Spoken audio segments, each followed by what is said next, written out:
أعوذ بالله من الشيطان الرجيم. بسم الله الرحمن الرحيم. ألا إن أولياء الله لا خوف عليهم ولا هم يحزنون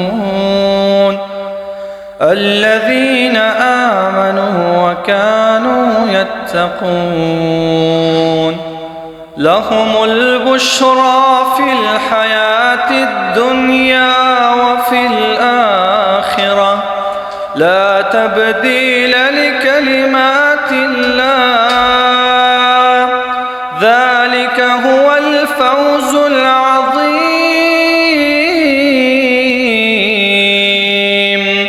ولا يحزنك قولهم إن العزة لله جميعا هو السميع العليم. صدق الله العظيم.